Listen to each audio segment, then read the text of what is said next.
This is Twit. Once again, to recap, 2 new iPhones almost exactly as predicted. An iPhone 5C available for pre-order September 13th. An iPhone 5S available September 20th. The price differential, not much, just $100 off contract. Same prices on contract as one would expect.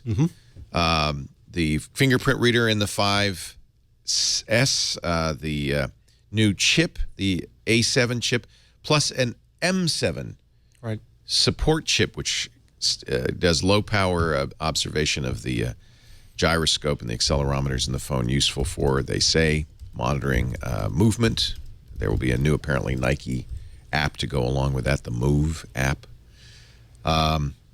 Gold colors to add to the, what do they call it? Space gray? Space gray. Space gray, a.k.a. black, and white iPhone 5Ss. The 5Cs will come in 5 colors: white, red, yellow, blue, and green. They will have cases that complement the iPhone 5C. Anything It's else? interesting. swoopy Not camera. being able to pre-order until the day that the 5S comes out means lines at the Apple stores again for people And who want it day of. One has to wonder if that's not the plan. Yeah, yeah. The lack Let's of get lines. the momentum back. Yeah.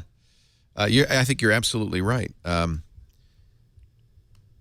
That's a very good point. The Touch ID fingerprint sensor is a capacitive touch sensor built into the home button on the new iPhone 5S. It is orientation independent, can use multiple fingers if you wish. It is sapphire protected. It will allow you to both unlock the phone and, I think importantly, approve purchases from iTunes or the App Store, which seems to me a first step towards making Passbook more of a useful tool. Yeah. And perhaps even enabling commerce. No NFC chip, but I think Apple's really pretty much signaled they're not going to do NFC, that they're not going to get behind NFC. Well, that's typical of Apple, that they want to forge their own path ahead. So rather than take that existing technology, just say, no, we have a better idea, and we're going to do it this way, and it's going to happen with your... They may be missing the boat on this one. NFC seems to be gaining a little bit of traction.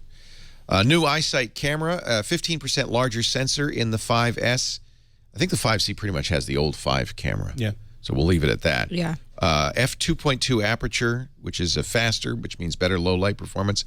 The True Tone flash is interesting. Dual LEDs, one cooler, one warmer, mixing up to 1,000 different color tones depending on the room's ambient light. Burst mode, up to 10 frames a second. Slow motion video, up to 4x. A front-facing EyeSight camera, 8 megapixels, which is pretty darn good. In fact, it sounds like the iPhone 5 sensor is being put in the front and the 5S sensor in the back. More LTE bands than ever. This would be expected. This, of course, means it's a true international phone. In fact, Apple promises it in 100 countries by the end of the year. But they are going to get it pretty much everywhere, all the big markets, including Canada, the U.S., China, Germany, by September 20th, at day and date.